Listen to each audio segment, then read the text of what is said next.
Spotify won't remove Rogan. You don't think so? What are They'd the be odds? out of their mind. What are the odds? They dropped from $60 billion valuation to 36. That's $24 billion. You think the board is sitting there, they're diehard Joe Rogan fans, or do you think they're profit margin, top line revenue fans? Oh, I would rather that they were the latter, the profit margin types, because that's what a corporation should do. And I'd trust them more if they were doing that. I'm with you. But I also think that if they have any sense, and I know how this is going to turn out, it's turned out in my life like 50 times this way. Yeah. The heat goes on, the pressure's on, you're in the desert, it's unpleasant, you wait it out. You wait it out. You wait it out. If you haven't done anything wrong, you wait it out. You don't apologize. You don't back down. You wait, and things viciously turn in your favor. Now, waiting it out while you're roasting, that's not pleasant. And if the Spotify types have any sense, they think, yeah, well, that's a drop, but, you know, it's part of the death throes of the legacy media. And once all the dust settles, CNN will have half the viewers they have now, and Joe Rogan will have twice the viewers, and we'll be doing just fine. And Rogan, as long as he keeps doing what he's doing, he came out on Instagram, and I thought, you nailed it, Joe.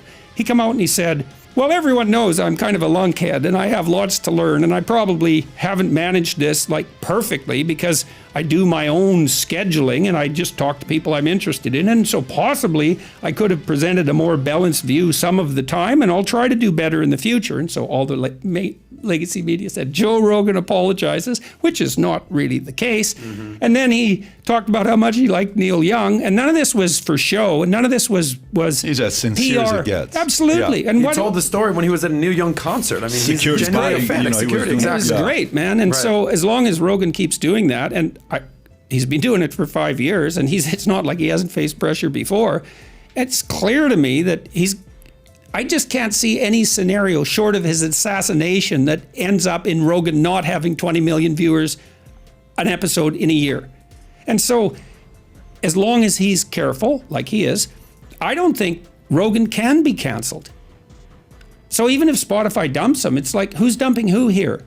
Rogan, he's on Spotify. It's not necessarily. Spotify might be on Rogan. It's not so clear. And so what's going to happen? They kick him off? Well, he'll just have another platform like tomorrow. Immediately. Yeah, and he'll have all the money Spotify Sure. gave him, which was actually quite a he'll lot have of money. more. He'll have way more. Exactly. Yeah. So He'll have way more. Did you see what Pat had to say about this topic yesterday? I don't know. I think Rogan is a $1 billion guy.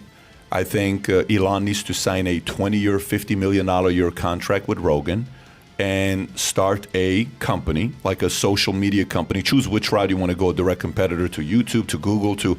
It's not like Elon hasn't done it. He didn't create a company that was revolutionary. He went against cars. Cars have been around for a while. Well, he didn't and invent rockets. cars. Yeah, but what I'm saying is cars and rockets have been around, so it's not like he went and invented the rocket or invented a car. You don't need to invent something. Just go direct against YouTube. Go direct against Spotify. And Elon and Rogan could pull it off with the help of Peter Thiel. It'll work itself out, and they'll recruit the right people. They'll make a few phone calls, and the world's going to come saying, hey, if you like to have a platform for free thinkers and where you're not going to be censored, give us a call or, do this. And it would take off.